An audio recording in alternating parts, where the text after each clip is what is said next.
Your YouTube video is titled, Is Faith Rational? And so the question that I had was, how are you using the words faith and rational? What do you mean by that? Sure. Yeah. Faith is the excuse people give for believing something when they don't have a good reason. And rational is when a position is consistent with the facts of reality as we understand it. Okay. Okay. Awesome. Paul, are you using kind of that same definitions? I would use the same definition for rational. I never attempt to use the definition of faith because I have yet to come across two people who use it in the same way. So I am always happy to let the other person define what faith means in the conversation. Okay. Awesome. Awesome. So, but I didn't make a video about it like Matt did. So in Matt's video, he would have had I didn't to make a video about it either. It's literally the title of this episode that neither one of us had anything to do with selecting. Oh, I understand. Gotcha. Okay. Yeah. No worries. No worries. So I think for me, rational is giving reasons. I'd probably add good reasons to that, but there's a lot of, confusion about what is good reasons, what isn't, if that makes sense. And then how I use the word faith is, trust and confidence, if that makes sense, kind of that, where that is. Okay. Now, there's two that's going to ways be a problem. Yeah. Because, so how do you mean that? I have trust and confidence in great many things that is based on evidence. I don't have faith in anything. Right. Okay. So, but yeah, I'm saying that and because if faith in that way, that faith is an excuse, that makes complete sense to me. Well, that makes complete sense. You can throw out the excuse if I ask somebody, why do you believe this, and somebody says, I take it on faith.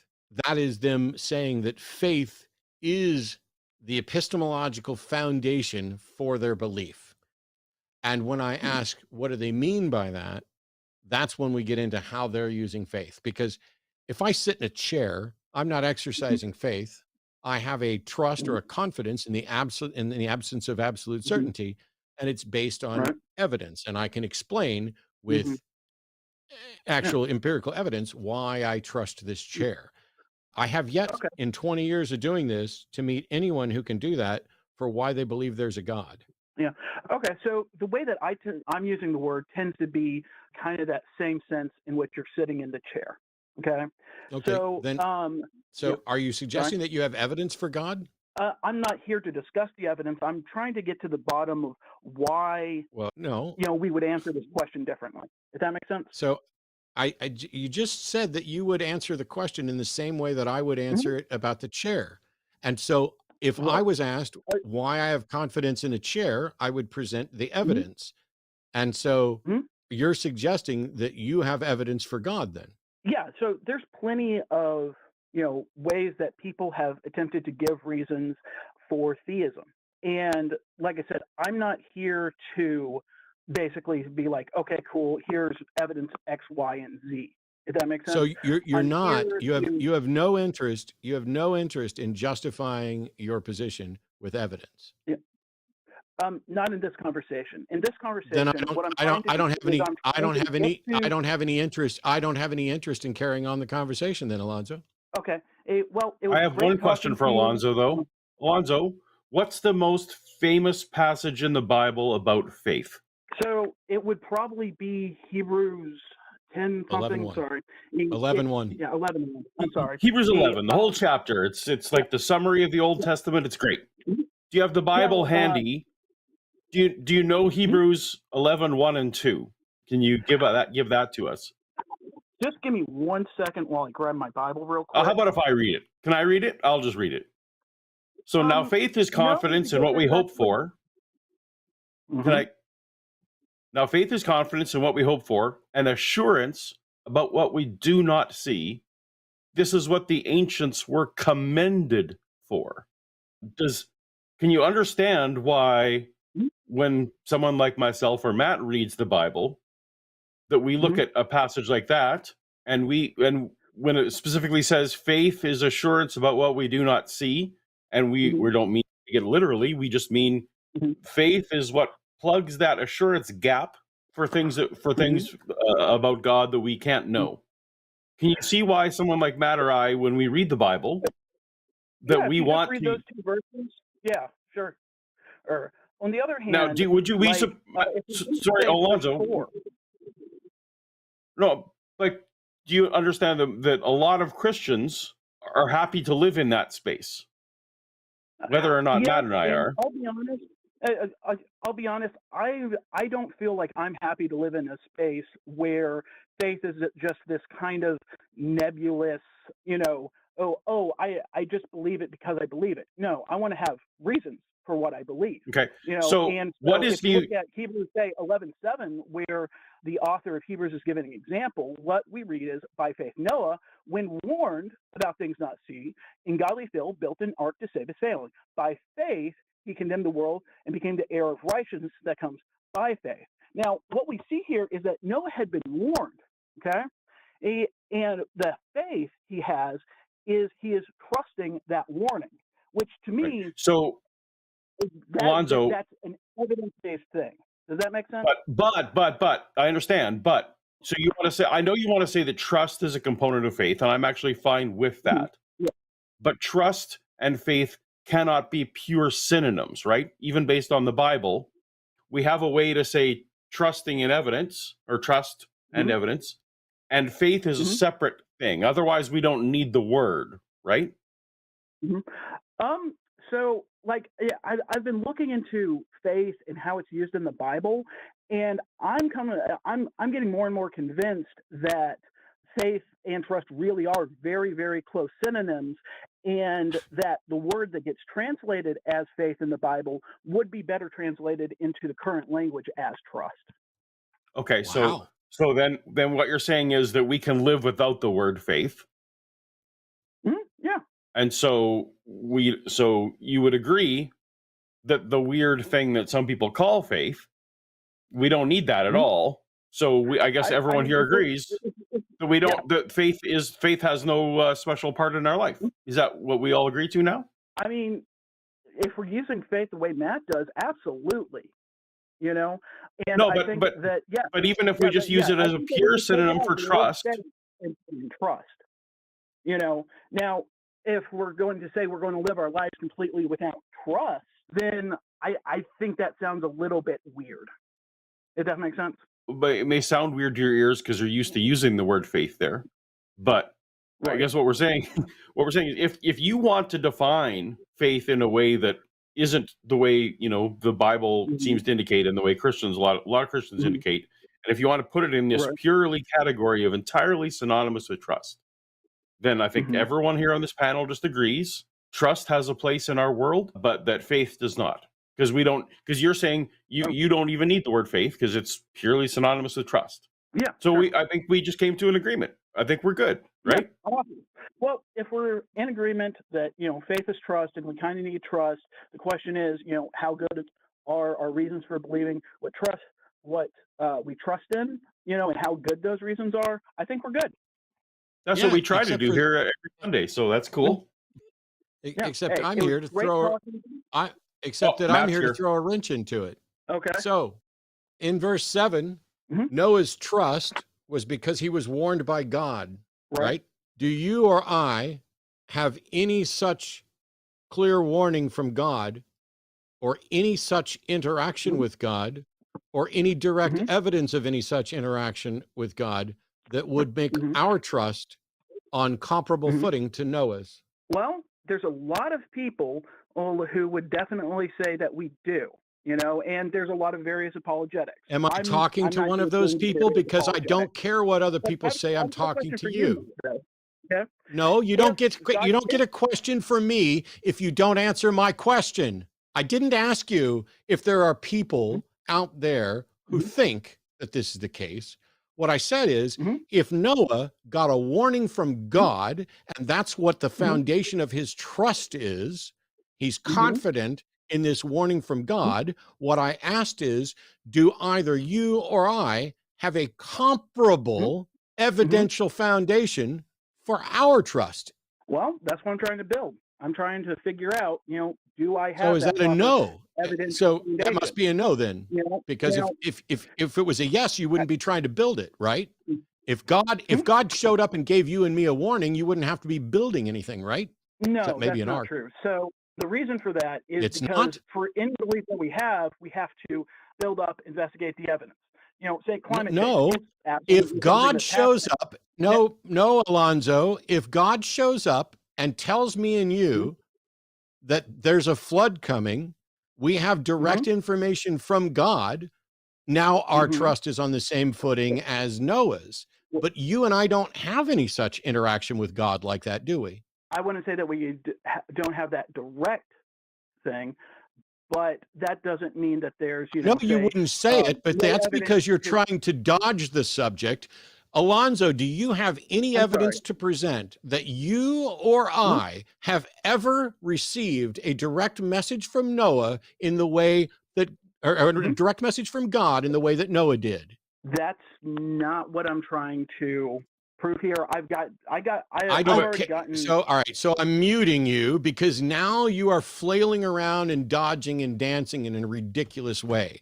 If I'm going to sit here and I'm going to do all the heavy lifting to try to expose the flaw in your assessment about trust, you've got to do your part too. And so if you want to say that the word faith that's being used there in that passage is merely just trust, and Noah's trust was based on God directly communicating a warning to him, then it's fair for me to say, do you have any evidence that either you or I have ever had God communicate with us in the way that Noah did? That's a yes or no question. Do you have any evidence that God has interacted with you or I in the way that he supposedly interacted with Noah? So let me make sure that I'm getting the question right here. Okay? Jesus, no. It's a yes or no question. It's a yes or no question. Shut up. It's a yes or no question that I have repeated now 2 or 3 times. I'll repeat it one more time so that you don't have to tap dance around and pretend like you haven't understood the question. Do you have direct evidence that either you or I have received a message from God just as Noah did? So I want to make sure I understand your question. Oh my fucking God, you liar!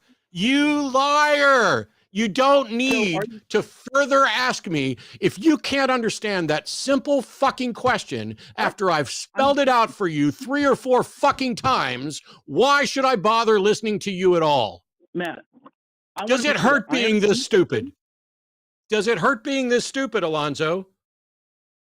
If asking questions is stupid, it is. Making sure that you understand the question is stupid. You're full of shit, Alonzo. No, here, Alonzo, do you have direct evidence that either you or I have received a direct message from God in the way that Noah did? Yes or no? Yes or no? This is how I'm understanding your question. Yes or no? Cool. So you're saying based on how you understand my question, the answer is no. Why did it take so long to get there? Because you kept yelling at me for trying to clarify the question. No, sir. I didn't just keep yelling at you for attempting to clarify the question. I asked a very clear question, which is, do you have direct evidence of God giving a message to you or me in the way that Noah does? And the answer to that is no. Okay. What was unclear? Well, so first, we have to clarify first, what kind of message did Noah receive? Let's just say it's, God directly talking to him.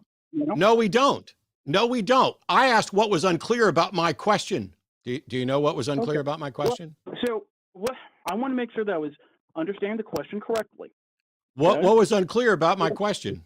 What's unclear about your question is, I'm getting a little bit flustered. Yeah. What was unclear about your question and I want to make sure I understood it, that you were asking if I or you, now I honestly, Matt, I don't know anything about you, okay? But I know about me, okay? So have I received a clear communication from God in the way that Noah has? And I want to make sure that was indeed the question, okay? Oh, and the answer is no. What was unclear about my question? Well, I feel like I've explained the question that I was answering, and we're good at this point. Is there anything else you'd like to ask me?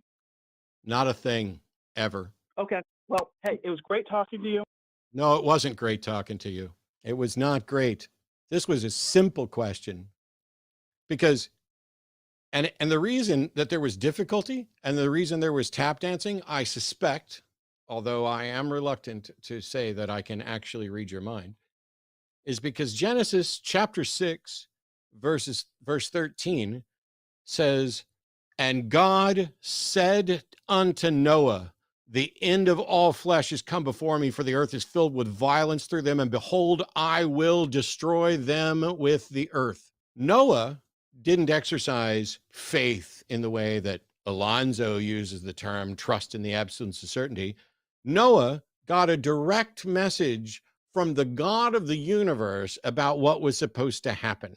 The question that I asked is, do you have any evidence at all that you, Alonzo, or I have ever received a message like that, a direct message from the God of the universe? And the answer is an obvious no. And one of the reasons that it was so difficult to get Alonzo to actually acknowledge this is because somewhere in Alonzo's head is the recognition of, holy crap, I just tried to spell out that the Bible's use of faith is really just reasonable trust, because Noah exercised faith. What did Noah have? A direct communication with God. That's not even in the same ballpark as you trying to argue that, well, maybe this particular Aramaic word that's being, or Greek word that's being translated as faith, maybe it just means confidence. And so I'll go through all the different instances in the Bible and try to pick out the ones that just mean confidence. Except that you started with the one that isn't just confidence. It's a fucking hotline to God. Give me a hotline to God, and I'll tell you how much I trust or don't trust God. The notion that you're on the same footing as Noah means you are a marketing major's wet dream. You have bought into what the Bible's trying to convince you of. There's a reason why, and I mentioned this in a little bit in a recent debate, a Damascus Road experience should be good enough for all of us. Otherwise, God's playing favorites. The doubting Thomas evidence should be presented to all of us. Otherwise, God's playing favorites. Thomas's evidential warrant for believing in the resurrection of Jesus is in a completely different reality of information than your and my warrant, which is kind of non-existent. But the Bible says, Matt, don't you know that the people who believe with less warrant in that very same story are more blessed? Yes.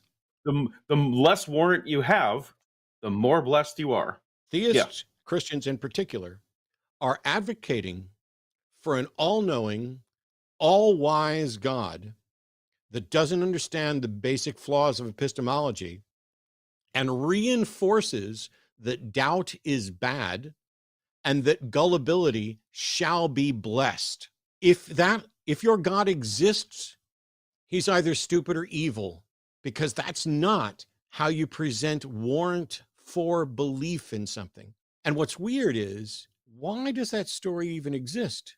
Right. I talked about this in the resurrection debate, because you have Elijah doing a resurrection, and then Elisha doing two of them, although one of them he did after he was dead. And then you have Jesus raising some people from the dead. And of course, the stories are kind of vague. Like the Elisha one is like two sentences or one actual verse where they throw a body in and the body happens to touch Elisha's dead body and it comes back to life. That's a remarkable thing that surely deserves more than one verse. I mean, this is the prophet from God that got double the power that Elijah got, and in his most impressive resurrection, where he was able to resurrect somebody he wasn't even alive, and it gets one verse. And then you get to Jesus stories about, hey, I'm going to raise this person and this person, this person. And it's like, with all these stories coming out, people might start wondering, where's the evidence? And so wouldn't it be cool if we had a story about another person who wouldn't believe until they could put their fingers in the holes in his hand and whistle through it or whatever. We had to have that story so that when Paul and I say, why don't we get to put our fingers in the hands of Jesus to confirm the resurrection? They can be like, God already knew you'd say that. That's why, he already proved it to Thomas. And Jesus specifically said, the rest of us are blessed for having not seen. Cool. I got an oil rig I'll sell you, and you'll make twice as much money if you don't ever ask to see it. I'll take the lesser blessing if I get to also put my fingers in there. I'll just take the lesser blessing. I'm cool with that. I'd finger Jesus.